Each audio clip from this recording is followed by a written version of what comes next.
आज हम लोग बड़ा एक इंटरेस्टिंग टॉपिक पे डिस्कशन करेंगे।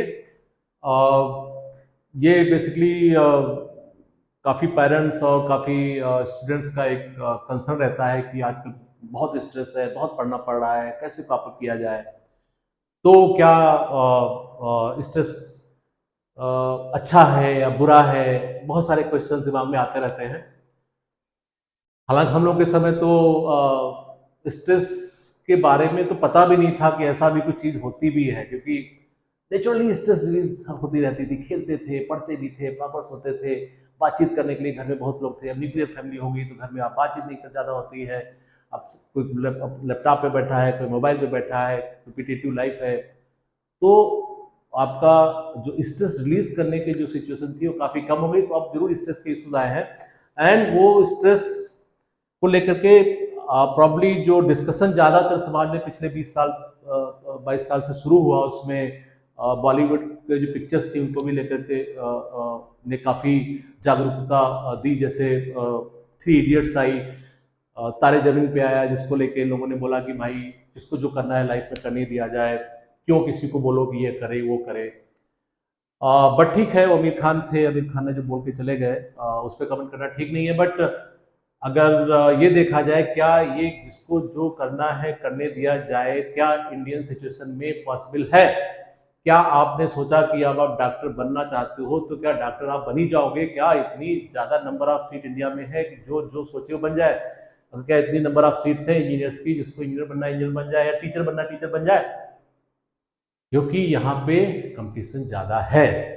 यहाँ पे वो कॉन्सेप्ट जिसको जो करना है करे, प्रॉबेबली सबके लिए लागू नहीं होगा। कुछ लोगों के लिए हो सकता लागू हो जाए, कुछ फील्ड में लागू हो जाए। जो साइड बाय साइड जिसके जिनके घरों में सेम फील्ड में से कोई बिजनेसमैन बनना चाहते हो, ऑलरेडी घर में बिजनेस चल रहा है, तो they you will get support, you can become. But सबके लिए शायद वो सिचुएशन अप्रोप्रिएट नहीं होगी। तो इस पे हमने जब स्टडी करना शुरू किया, थोड़ा रिसर्च किया, तो ये पाया कि stress is not always bad. There has to be little bit stress in the life. Then only you will get good performance. ये मैं किस बेसिस पे बोल रहा हूँ? मैं अपने बेसिस पे नहीं बोल रहा हूँ। ये कई साइकोलॉजिस्ट हैं जिन्होंने काफी सारे एक्सपेरिमेंट किए चूहों पे, बिल्लियों पे और कुछ और बर्ड्स पे, जिसके बाद वो जो उनके जो निष्कर्ष निकले, उन्होंने स्पेशली ये दो साइकोलॉजिस्ट के नाम से ये जाना जाता है, Yerkes and Dodson law. Yerkes and Dodson ने क्या किया कि इन्होंने प्लॉट किया, एक्स एक्सिस पे स्ट्रेस को प्लॉट किया एंड वाई एक्सिस पे प्लॉट किया कि परफॉर्मेंस।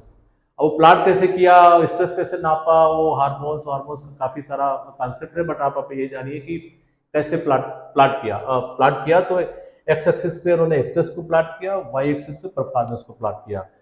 मैं स्ट्रेस की जगह पे प्रेशर लिखूंगा, क्योंकि स्ट्रेस को निगेटिव कनोटेशन दिया जाता है, तो आई थिंक प्रेशर को जरा पॉजिटिव माना जाता है। तो प्रेशर चीज को लिख रहे हैं कि प्रेशर प्रेशर इधर प्रेशर बढ़ रहा है, इधर परफॉर्मेंस बढ़ रही है।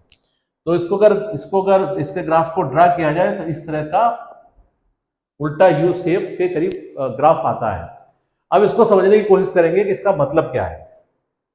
शुरुआत में जब आपके ऊपर प्रेशर बहुत कम है या स्ट्रेस बहुत कम है, इस एरिया में इस एरिया को आप विजुलाइज अगर करें तो उस सिचुएशन में विजुलाइज कर सकते हैं कि भाई कभी वाले गर्मियों की छुट्टियां हैं किसी बच्चों की, तो वो डेली लैपटॉप पे पिक्चर देख रहे हैं या कंप्यूटर गेम खेल रहे हैं, डेली वही सब काम, पिक्चर कंप्यूटर गेम। अब महीने भर करोगे, उसके बाद आप बोर हो जाते हो, फिर कहते हो यार हमारा स्कूल खुलना चाहिए, चले कुछ चेंज किया जाए। तो एमलेसली है ना वो पीरियड, एमलेसली, कुछ आप एम नहीं होता है, बस छुट्टियां हैं कुछ भी करते रहो। तो जब एमलेस आदमी हो जाता है और रिपीटेटिव काम कर रहा है, तो वो बोर होना शुरू होता है। एंड उसको अगर अब स्टडी वाले पार्ट में ले जाइए, तो क्या होता है कि आप ये देखोगे कि भाई बाकी लोग तो कर रहे हैं, मैं कुछ नहीं कर रहा हूं, मैं तो मस्ती कर रहा हूं। धीरे धीरे आपको ये होगा कि भाई एक निराशा अपने अंदर आएगी, पता नहीं मैं कुछ लाइफ में कर पाऊंगा कि नहीं पाऊंगा। हालांकि मजा ले रहे हो आप, पूरा फ्रीडम है आपको, बट आप में निराशावादी आ रहा है, वो पढ़ रहा है यार, वो कुछ ना कुछ बन जाएगा, मैं कुछ नहीं बन पाऊंगा लगता है, निराशावादी आता है, फिर आपकी धीरे धीरे नींद उड़नी शुरू हो जाती है। तो ये जो पीरियड पहला वाला होता है, तो बोर्डम में भी आपको चिंता होती है, मस्ती तो कर लेते हो, फिर चिंता होती है, एंजाइटी होती है, आपकी नींद उड़ जाती है। तो इस पीरियड में परफॉर्मेंस तो ऐसे भी कुछ नहीं होती, क्योंकि आप कुछ कर ही नहीं रहे हो। तो इस पीरियड में this period is also bad for your health also, ठीक है, मेंटल हेल्थ स्पेशली। देन उसके बाद आता है, चूंकि होता क्योंकि आप एमलेसली कर रहे हो, तो अगर थोड़ा आपने सोचना शुरू किया लाइफ में कि हमें कुछ करना चाहिए, तो एक वहां से लेकर के कंफर्ट जोन के बीच में ट्रांजिशन पीरियड आता है, जिसमें आप आगे पीछे होते रहते हो कि भाई थोड़ा पढ़े नहीं करें, पढ़े थोड़ा, फिर आपको लगा नहीं यार मेरे को, यार ऐसा है मेरे को तो कम से कम ये क्लर्क की जॉब तो लेनी है, और उसके बाद लाइफ सेट है, उसके बाद मेरे को कोई प्रॉब्लम नहीं है, बाकी क्या घर में फादर ने पैसा दे रखा है और इतना सब कुछ है, घर है, आराम से लाइफ गुजरेगी। तो उसके बाद आपने इतना सोच लिया इसका लिए तो हम कर सकते हैं, आपके दिमाग में आ गया इतने लेवल तक तो हम कर ही सकते हैं, तो वो आपका कंफर्ट जोन आ गया। पर थोड़ा सा आपने गोल सेट किया, हल्का सा प्रेशर आपने लिया खाली, तो उसके लिए थोड़ा पढ़ना शुरू किया कि हम इतना पढ़ लेंगे, तो 4 किताबें ले आए, अपना प्रेशर लगाना शुरू किया कि एग्जाम जो है इसका इंटरेस्ट क्लियर कर लेंगे और मस्त रहेगी लाइफ इसके बाद। तो वो आपका कंफर्ट जोन आ गया, इसमें आप खुश हो, मस्त हो, जितना पढ़ सकते हो उतना पढ़ना शुरू पढ़ लिया, बहुत ज्यादा आप उस पर अपने पे प्रेशर नहीं डाल रहे हो। बट ये कंफर्ट जोन जो होता है, ये किसके लिए होता है? ये आप average life, easy going life अगर लाइफ में जीना चाहते हो तो उसके लिए तो ठीक है। आता है आपको कुछ कुछ स्टैंडर्ड, कुछ कुछ स्पेसिफिक टारगेट आपको लाइफ में अचीव करने हैं, या आपको जैसे इंडियन कॉन्टेक्स्ट में देखा जाए कि जैसे आपको साइंटिस्ट बनना है, इंजीनियर बनना है, डॉक्टर बनना है, सीए बनना है, कुछ प्रोफेशनल फील्ड में अलग करना है, बाकी लोगों से थोड़ा अलग करना है, तो क्या होगा, आपको अपने कंफर्ट जोन से बाहर जाना पड़ेगा एंड थोड़ा स्ट्रेस लेवल अपना बढ़ाना पड़ेगा। तो वो जब क्या होता है, अच्छा उसका बढ़ाने का फायदा भी होता है, उसके बाद आपकी देखिए परफॉर्मेंस बढ़ती है। इसको आप कंपेरिजन कर सकते हैं, जैसे एग्जाम के समय क्या होता है, जब एग्जाम में आप उससे पहले पढ़ते हो तो शायद उतना याद नहीं रहता, जब एग्जाम के समय आप पढ़ना शुरू करते हो तो बड़ी जल्दी याद होता है, तो एक एक चीज समझ में आनी शुरू हो जाती है, क्योंकि उसमें क्या है, आपका थोड़ा स्ट्रेस लेवल बढ़ा हुआ है। एंड जब स्ट्रेस लेवल बढ़ता है तो थोड़ा केमिकल लोचा भी दिमाग में होता है, जो केमिकल लोचा बोलते हैं ना, तो बड़ी एक पॉजिटिव लोचा होता है उस समय। पॉजिटिव लोचा मतलब उसमें दो हार्मोन्स हैं जो रिलीज होते हैं, एड्रेनलिन एंड कॉर्टिसोल, दो हार्मोन्स उस समय रिलीज होते हैं जो आपका कंसंट्रेशन बढ़ाते हैं।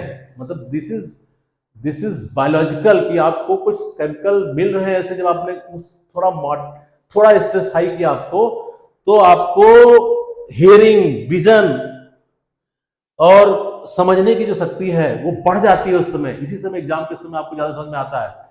तो जब आप इस लेवल पे हो, इस टाइप की स्ट्रेस है, आप ये आपने थोड़ा से कंफर्ट जोन से आपने थोड़ा अपने को स्ट्रेच किया कि थोड़ा और मेहनत करेंगे, थोड़ा और पढ़ेंगे, तो आप इस ऑप्टिमल परफॉर्मेंस रीजन में आ जाते हो, जिस समय आपका हार्मोन्स भी आपका साथ देने लगते हैं, आपका कंसंट्रेशन बढ़ जाता है। तो कायदे से तो हमें इस रीजन में होना चाहिए, कोशिश ये रहनी चाहिए। पर कभी कभी क्या होता है, क्योंकि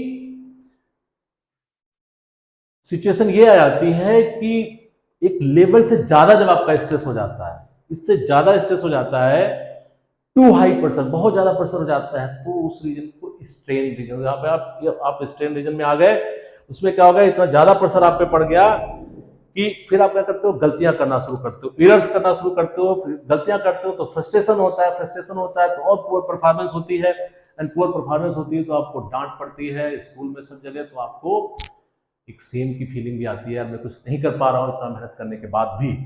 तो इस रीजन से हमें बचना है, ओवर स्ट्रेन नहीं करना है, कैसे नहीं करना वो भी बाद में आते हैं, तो हमें इस रीजन से बचना है। एंड इससे ज्यादा अगर खतरनाक स्ट्रेस रीजन में पहुंच गए, तब खतरनाक सिचुएशन हो जाती है, तो उसमें तो कई, तब आपको बेसिकली टोटल इसको बर्न आउट पीरियड बोलते हैं, जहां पे आप टोटली एग्जॉस्ट हो चुके हो लाइफ में। आप कह सकते हो, आप सोचते हो कुछ नहीं कर सकते हम लाइफ में, क्योंकि हमारे साथ सब कुछ गलत हो रहा है।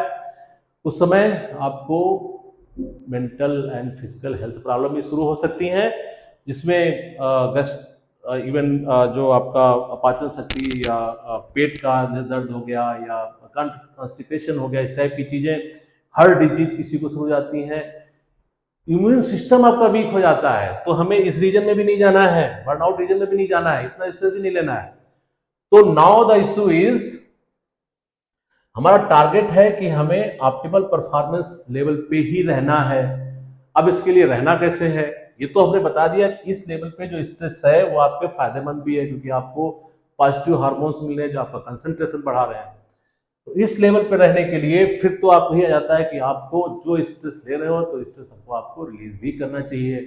अगर स्ट्रेस आप रिलीज नहीं करते हो तो आप बहुत उससे आप इस रीजन में खसक जाएंगे। अब स्ट्रेस रिलीज का कॉन्सेप्ट क्या है, ऐसा कुछ नया नहीं है, पहले भी बोलते थे, अभी भी बोला जाता है। तो प्रॉपर स्लीप, अब पढ़िए, खूब पढ़िए, बट प्रॉपर स्लीप रफली 7 आवर्स। इसके लिए मैं पहली बार बोल चुका हूँ, इसके पीछे भी साइंटिफिक रीजन है। रफली 11 आवर आप 7 घंटे डेली सोइए, वो तो जरूरी है। एंड प्ले, जब आप खेलते हो तो भी हैप्पी हार्मोन्स निकलते हैं, आपको गुड फील होता है, आप अच्छा लगता है, स्ट्रेस रिलीज होती है। तो आप डेली कम से कम खेलिए, कम से कम 1 आवर खेलिए।